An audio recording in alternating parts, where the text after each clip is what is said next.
Hello, my fellow clients of InStar Alliance and also YouTubers curious to learn about new ways to invest. This is a really strange one right here because it's never been done before. I got a very special name for this topic today. Why investing in 401k's and IRAs for retirement is a felony against yourself. What the heck does that mean? We're going to go over that in just a little while. I want to start off with saying Happy Labor Day, because the Labor Day is tomorrow, and it gives you something to watch when you're sitting there, cooking on your barbecue pit. Anyway, we've got a lot of stuff to cover. I'm going to hope to get it done in 2 breaks of 12 minutes each. So we're going to shoot for 12 minutes and go from there. I mean, basically that's all that we can do. I don't like running these training seminars really long because people just don't have the time to sit down and totally digest it. It needs to be quick, it needs to be precise, and that's exactly what we're going to do right now. So let's talk a little bit about what's going on in Wall Street. Okay, Wall Street people that work in those bullpens, they have a lot on their mind today. They want to know everything that's going on the current events. It's very important to them because that affects how their traders feel, or shall I say their investors feel, in regards to buying different things. I had mentioned a while back one of the main things for investment trading is to think like Warren Buffett. I told you that because he's willing to take risks on different companies, and in order to win you have to fail. And I think that's a major problem that a lot of people have. They want everything to be safe. So along comes the federal government and says, I'm going to give you 401k's and I'm going to actually work with your employer so then that way you will contribute to it, because we're going to give you some basic incentive. If it's 6%, it sounds good on paper. 6%, wow. Sounds like a deal. All I got to put up is 3%, and then my employer puts up 3%, or some may have been even as high as 8%. I'm not sure on all the different companies here in the U.S., but some of them are higher than others. I say the average is probably maybe 4%. I would say is probably the average for most companies if they offer 401k plans and IRA plans. And like I said, it's a felony against yourself because basically you'll never see that money. You won't ever see what you actually intended to hope to see. Why? Because we have to understand a little bit more about Wall Street, its beginnings, and work from there. So let's get on with it. As I said before, in reality you must fail to win. Failing is teaching. To always win and be successful in life is impossible. You can't win 90 million % of the time. Apparently Trump didn't learn that, and now we have a pandemic because of it. He tried to win. You can't win all the time. It's just not possible. Why? Again, it's not religious, but basically you're not designed to win all the time. God won't allow it. You're going to fail. You're going to have to learn. There's things you have to learn, things you have to prove, things you have to advance from in order to move forward in life, and that's just one of them. Failure is part of life. Most people don't like it, but that's what it is. So then they go to these safe investments with IRA and 401k's and think that, hey, I'm not going to lose on this matter. Boy, are you so wrong. Anyway, it is your purpose to fail to win. It is unavoidable and should be embraced. After you win and move past the test, success is the only possibility left to you versus death. So that means basically once you hit bottom, going up is the only way. There's no bottom under bottom. So you have to think of life that way. A lot of people don't think of life that way, and they get themselves into trouble of going with these federal investments. So let's talk a little bit about the rich, like myself here. The rich have money and passion. Interviewers show that only a minority inherited their wealth or made it in the stock market. So now I'm just give stock market as being number one is because of the simple fact that you don't need anybody. You don't have to have a business. You don't have to do anything. If you have the skills, you're going to make a lot of money with it. That's the easiest way. And I know people like easy, so that's why I went with easy. I'm going to be talking next week or so about different other alternate forms of residual income that people should have, because you can't rely on your job for everything. Again, takes you out of your comfort zone, but it's definitely needed to be done in order to prosper in this type of pandemic post-apocalyptic environment that we live in right now.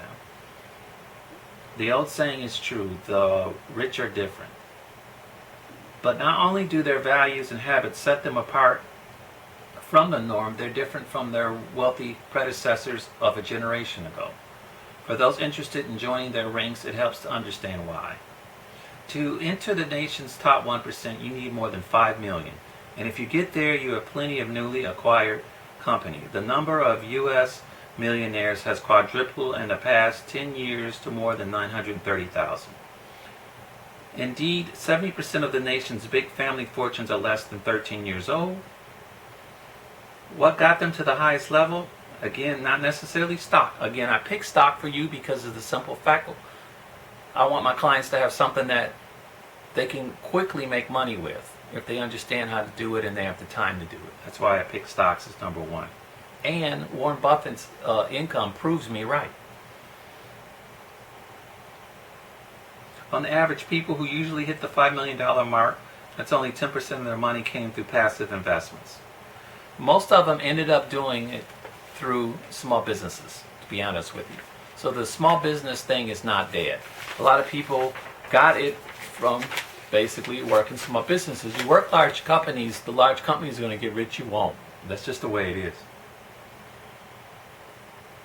The vast majority either started their own business or worked for small companies that saw explosive growth. Almost all of them made their fortunes in big lump sums after many years of effort. Surprisingly, today's very rich say the money itself wasn't much of a motivator. Once you got food in your belly and a big screen TV, the mere prospect of more Benjamins isn't enough to get you leaping out of bed at 5 a.m. Rather, rich folks often make their fortunes after they make up their minds to solve a problem or do something better than it's been done before. In my case, what I wanted to do is figure out a way to help people. And I realized the simple fact that they are just like sheep. They don't have any sense. Basically, they don't know how to help themselves. They're running the wrong paths. They're running around the paths of what everyone does. And what everyone does, of course, is always going to be wrong. Wealthy people and people who are wealthy tend to be people who don't follow anything that everyone else is doing, and that's what makes them unique. That's what makes them special. That's how they build their income. They go down paths other people aren't going down. When you don't have a lot of competition, wealth is the only option left for you, because of the simple fact that by not having competition, basically, you have the whole market to yourself. So anyways, let's talk a little bit about the history of Wall Street. In 1711, Wall Street was made the site of the government-sanctioned slave market building in New York City. The market building provided tax dollars for the active slave trade and other ventures outside. In operation until 1762, it was replaced by the Federal Hall, while New York City was the first capital of the U.S. I didn't even know that. Another building was later called the Merchants Exchange after 1792. Slave trading and taxes were there too. After visiting a similar exchange in Philadelphia, the Buttonwood traders of New York, with their assigned brokers, began to go into business.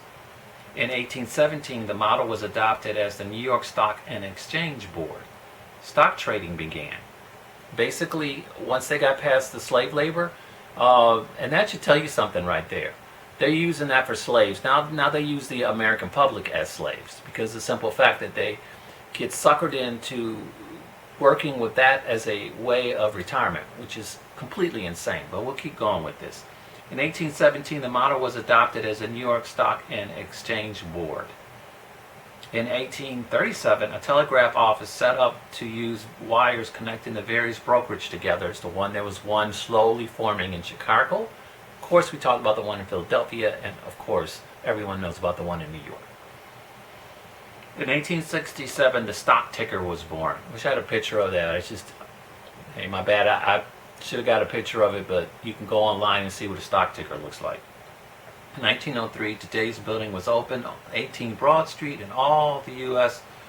and all the people that live in the U.S. was enslaved to the sevens to date. What are the sevens? The sevens is something that us rich people know, that on every seventh or eighth year, the stock market always resets itself. Why? Because they can't cover all the debt that they have. There's no way that they can pay all the 401k and back these banks and these financial institutions that's supposed to pay you out this money. They don't have the money.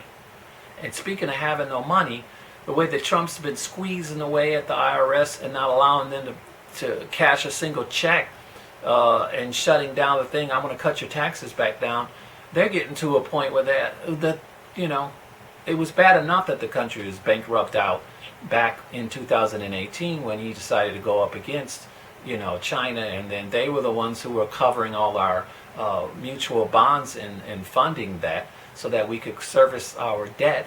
But that's another topic that we'll get more into. But my point here is basically, debt is so great that there's no way to pay all of it. Some people fantasize that debt can be paid by the federal government, and someday it will go back to the point when President Clinton got it almost balanced. Got it almost balanced means that basically he was able to get the expenses and the income almost equal, almost parallel to each other. It was one of the presidents that did that. And then since 1958, that's the last year we had surplus, which was the height of the U.S. If you lived in that time frame, then you saw the height of the U.S., what everyone was doing at their best, before all the debt and everything. And once the debt was created through the government by all these handouts, creating these ghettos and these low-income housing areas because they wanted to give money to people because they felt that they deserved it, when all that happened, then basically, you've created this debacle of a country that we call the U.S. today. But anyway, those sevens, every seven, there's always a pullback. There was a panic of 1837, panic of 1857, and at those points, they basically were like, we don't have enough money, so we're going to pull back, and whoever's invested, they eat their stock. Okay. There was another panic of 1873, initiated the long depression in the U.S. and much of Europe. In 1873, I had no idea. I mean, you don't even read this stuff in history books. I mean, all the information I'm getting is either from the Wall Street Journal, I'm getting it from Wikipedia, I'm getting it from a variety of different sources off the internet that I run into. And basically, the stuff that I'm telling you, I'm training you, is real. Now, if you accept it or not, that's fine. I can't stop you from not accepting it, but the reality is that it's real. Okay, we hit our first block of 12 minutes. B. All right, so let's shut this down, and I'll be right back for the second half. Hopefully I can get it all done in 12 minutes. I can't promise, but I'm going to try.